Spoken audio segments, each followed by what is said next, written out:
Well, there were a lot of conversations early on before we cast. Honestly, before we even were at Sony, it was supposed to be a really small indie movie at Wayfair, and then Sony got involved later. Blake got cast, and it snowballed from there. But we had a lot of conversations about aging the roles up a little bit.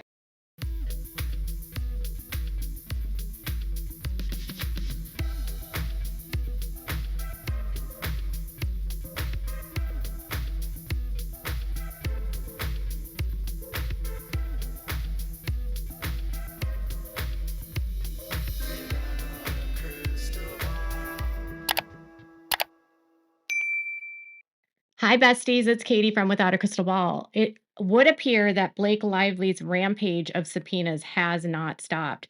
On July 3rd, she subpoenaed a whole lot of people. Only publicly did she disclose to TMZ, and we have to assume that it was her attorneys that leaked this to TMZ or her PR people. But only then did they say that it was Candace Owen and Andy Signor and Perez Hilton. They did not disclose that on top of those subpoenas, they would be targeting smaller creators, micro creators. They didn't share on what platforms they would be seeking this information.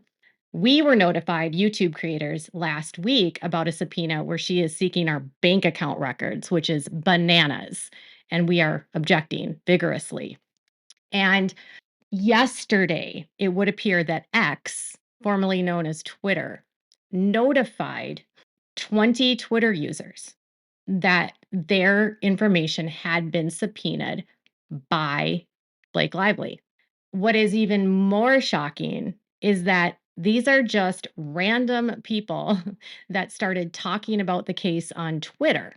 Some of them are lawyers, some of them are just citizen journalists, some of them are independent creators, some of them are literally just people, like not even a content creator, just a person that started talking. But Blake now wants personal information from these people on top of what she sent to Google. This makes me wonder if the similar types of subpoenas are being sent to TikTok or even to Instagram or to Reddit. It seems there are no links that she will go to prove a conspiracy that did not exist. And it's odd because, she calls us conspiracy theorists. So, first, I just want to say that this comes from X, and the person that was subpoenaed is a user by the name of the Spiritual Shift, who appears to be an attorney, they said. I'm not sure what their name is. That's just their handle. And this is what they wrote when they announced they got the subpoena. I was just subpoenaed over my ex posts on the Blake versus Justin case. Like many of you, I share my thoughts and opinions on publicly available information. I'm a licensed attorney and casual content creator who started covering this case in late December 2024 to early January 25 because it mattered and interested me. I'm not monetized, no ads, no sponsors, no donations, just over 2,400 followers, $0 made. Like many of you, I was drawn to this case not just because it involves two celebrities in a legal dispute, but because it exposes something bigger: how media manipulation, celebrity power, and unchecked PR influence are used to control public perception and narratives. From the start, I was skeptical of Blake Lively's claims. As a lawyer, I'm trained to spot, analyze language, and see how legal complaints can be drafted at times to exaggerate, distort, or selectively frame the facts to make a client's case look stronger than it is. When I read Blake's initial filing, it raised huge red flags for me. But I wasn't alone. Many of you responded to my ex post about the case. My posts have been seen over 38 million times. They've been liked, shared, bookmarked, and replied to extensively, with many users expressing the same concerns, especially after more evidence was revealed in the case. But now I'm receiving something far more troubling: a subpoena email from X, along with a copy of the subpoena from Blake Lively's legal team. The subpoena informs me that they are attempting to obtain my personal X account information simply because I dared to speak truth to power openly, critically, and transparently about them and their lawsuit. Blake and Ryan are already manipulating the mainstream media narrative through their powerful PR machine, which includes a former CIA operative as their crisis manager. Now they want to take it even further by silencing content creators and outspoken social media users who simply want to speak freely and honestly about without facing emotional distress, legal intimidation, costly legal counsel, or invasive and outrageous demands for private information such as emails, phone numbers, physical addresses, bank details, and other sensitive X account data. All of this over a legal PR stunt involving one of Hollywood's most powerful celebrity couples that has nothing to do with me. 20 users were named in my copy of the subpoena. If you're worried you may be on one of them, please check your email immediately. If you haven't received anything yet, feel free to contact me. My version of the document includes usernames that were not redacted. This is the height of privileged injustice. It is a fishing expedition, a deliberate attempt by the wealthy and powerful to scare, suppress, and silent dissent. It is a intimidation disguised as litigation. They are trying to make an example out of people like us, not just big creators, but any social media user who dares to challenge the corrupt elite narrative. And then the subpoena email that they received directly from X stated that we're writing to inform you that the X received the attached legal process dated on July 3rd. X has not disclosed any information regarding your account at this time. Please be advised that X may be obligated to produce basic subscriber information related to your account in the future. We wanted to bring this matter to your attention. If you intend to challenge the legal process, please raise the matter with the court of competent jurisdiction or the requesting party directly as found in the attached legal process. While we cannot give you any legal advice, we suggest that you seek your own counsel. They also provided links to the ACLU and Electric Frontier Foundation. You know, it's interesting. Someone yesterday did mention contacting the ACLU because the ACLU is really all about like fighting silencing of social media voices. And they want to protect speech in many ways. It's not just about um one specific agenda. They're just about like upholding freedom of speech in general. So that's a resource if any of you are dealing with that. I remember one time I tried to reach out to the ACLU and I never heard back. So they might be pretty selective about who they work with. And I don't know if they might be reluctant to get involved in this case because of the appearance of the sexual harassment. I'm not sure. At some point, though, you have to think like, there's going to be a tipping point where some of these organizations realize what's happening and it's not a lawsuit. It's designed to intimidate and squelch speech. I think it's really ridiculous that they're going to the lengths with Twitter users or X users. It's so hard for me to say X because I've never been on X. I used to have a Twitter account before it became X, and I have a X account only to check X, and I don't post there, so I don't do anything on X ever. So it's just wild that they would go after people on X because most people that post on X aren't making a dime at all. And all they're doing is talking. I mean, this really feels to me like it's like trying to be a dictatorship about what you can and cannot say about two people in Hollywood that are actors and actresses that are literally public figures. I mean, think of all the people that we talk about on this channel. Think about it. I mean, we have discussed a lot of people on this channel. I have 3,500 videos. And I've never witnessed anyone, even the most litigious people I have dealt with, I've never seen anyone go to these lengths. There has to be a very severe personality disorder here, more so than anyone else I've ever covered. And I can't decide if it's Ryan Reynolds doing this or if it's Blake Lively. It's very challenging here for me, but this is a concerning development to me, and I think it's just another example that they really don't want anyone criticizing, and they can't accept that people organically don't like them, which I find odd. I mean, I was talking about this with my husband last night, and I've never liked Ryan Reynolds. I know that some people do, they find him funny, but I've always found the self-deprecating and like humiliating type of comedy that he does and the way that he like mocks people through his comedy to actually not be funny, but it's a way for him to like passively aggressively knock people, but say it's a joke. That's always how I've got like what his humor was. Like, I really want to say this to you, but I'm not going to, but I'm just going to joke that I'm saying this and then I'm going to pretend it's a joke, but it really is something that could sting and hurt. So I've never liked him for that reason, and I don't like how he treats women. I didn't like what he did to Alanis Morissette.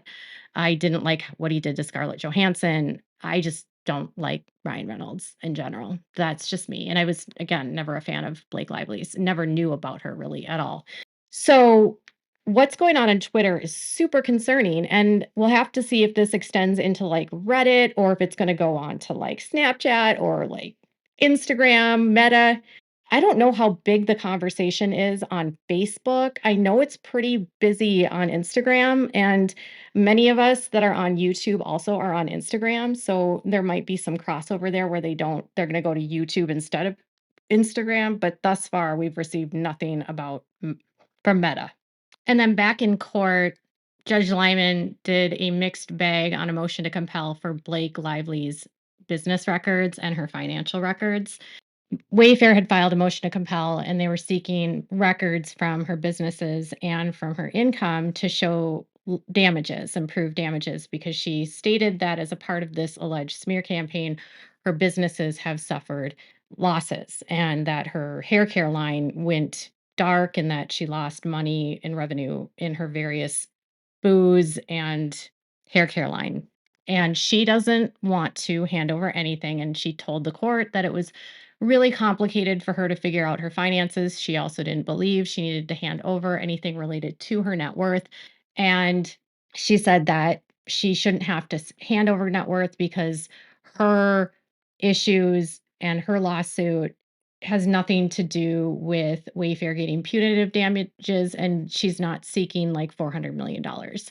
So, in fact, in regards to the net worth, she doesn't have to hand over any documents. He stated that her net worth was irrelevant. Really, what he said was relevant to the case were her income and business income and expenses. It says what is relevant to this case is Lively's business income and expenses, including income from and of her business entities, establishing whether such income and expenses have changed since the events described in her amended complaint, and that the net worth is not subject to punitive damages, and Lively cannot be compelled to produce documents regarding her personal assets and liabilities with no relationship to an alleged loss in income or opportunities resulting from defendant's actions.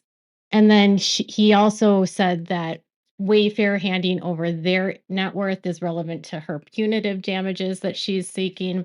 But he did say that she must produce her uh, business and income records. So it says her attempt to limit the applicability of 26A1A III to cases which involve straightforward calculations is unavailing, and the plaintiff may not be able to clarify the precise method of calculating damages prior to expert discovery, and the amount initially claimed may turn out to be inaccurate.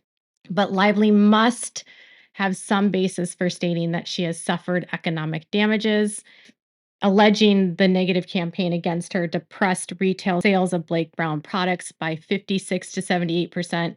She's obligated to comply with Rule 26 as the best she is able, including by providing a calculation of damages and supporting documents. So she has to produce business records and economic losses that she incurred and financial records for her businesses to Wayfair, and then the net worth stuff she does not have to produce.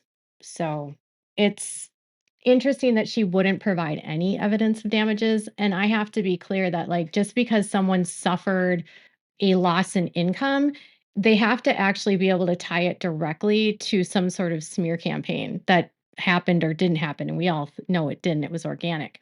But if she was canceled and people stopped buying her products or weren't interested based on her own behavior, she can't attribute that to Baldoni. And so business income loss has to have like a direct connection. She has to prove that people were not doing this because of a coordinated smear campaign. That will be very hard, being that she lacks evidence. So, with Blake's case crumbling and with her loss of Jed Wallace and now her targeting of content creators, It would appear that she is trying to put together the remnants of a case that is based upon lies, uh, misinformation, and the defamation of so many innocent people. And what she did is she's done this inside of litigation. And a lot of people have asked, can the content creators sue her or the ex users sue her? It would be very difficult to sue her for defamation because everything that she's doing right now is inside of litigation.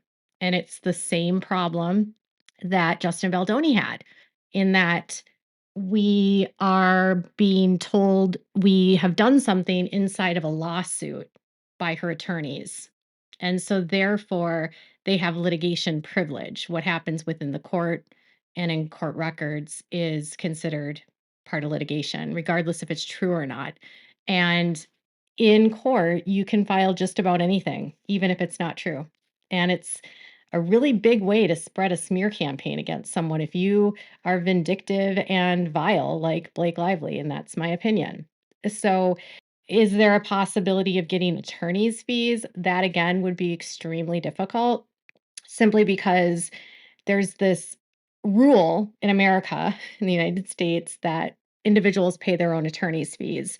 And judges in federal court very rarely ever award attorney's fees. And even in my state in Minnesota, I've never received attorney's fees ever, even in cases that were frivolous. It's a really crappy aspect that is a part of the judicial system in America, that anyone can sue anyone for anything.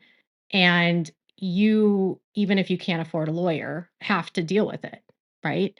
And what she's doing with the content creators and with the ex users is very much like an adjacent slap issue, where it's like she's doing this to silence speech and to prevent discussions on a public forum. And honestly, I really don't know, because there's no mechanism within the federal system to get attorney's fees for being subpoenaed. There's not a mechanism that you could do it via this case. One of the only ways that you could do it would be under sanctions on Federal Rule of Civil Procedures 45. And it's called avoiding undue burden or expense sanctions. And it's when a party or an attorney responsible for issuing and serving a subpoena must take reasonable steps to avoid imposing undue burden or expense on a person subject to the subpoena. The court for the district where compliance is required must enforce this duty and impose an appropriate sanction, which may include lost earnings and reasonable attorney's fees on a party or attorney who fails to on a party or an attorney who fails to comply. So if we fought back and said, she's imposing this on us, knowing full well that we haven't done anything, and she's doing this for the purpose of harassing us, and she's making us accrue expensive, we could seek sanctions. The issue with doing something like that is it's a gamble. You have to file a motion, which can cost thousands of dollars, and then she has an opportunity to respond to that. And then she can say, well, no, I wasn't doing this to harass and I wasn't doing this to intimidate. I had reasons. And then it's up to a judge to decide. And if the judge believes her and says she was reasonable to do this because, she believes the content creators are part of this ongoing smear campaign without evidence, the fact that he entertains this is half the problem. Um, then if he says no, then you're not only out your motion to quash money, but then you're also out the sanctions motion for attorney's fees. It's such a balance when you do lawsuits, and it's so rare that you get the money. And so a lot of times attorneys just don't even try because federal judges just don't like to award attorney's fees in general. You can ask, but we don't have millions of dollars to spend like the lively parties on lawsuits. So could we sue after the fact for malicious whatever? I don't know. Honestly, right now, I think it's more just like getting through this next step. I think you'd have to ask us down the line where we're at as far as where we're going to sue and if we're going to ask for attorney's fees. Those are the decisions that are up for the attorneys that are working on us right now.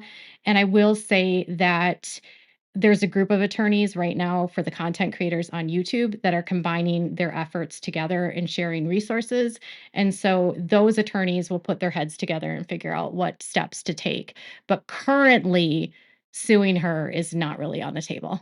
It's just an annoying, really annoying aspect of this business.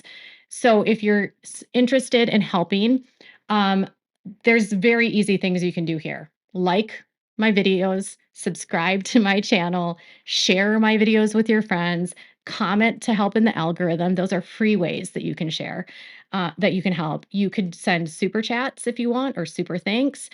I have a Venmo, which is just without a crystal ball. And then I also have a PayPal if you want to donate, but you don't have to feel at all. There's no reason you'd have to feel like you need to donate at all. If you want to, that's fine. If not, no big deal. And I obviously appreciate all the donations that you guys have sent so far. It's been well over, and it's been an amazing amount so far. I'm really so grateful. So thank you.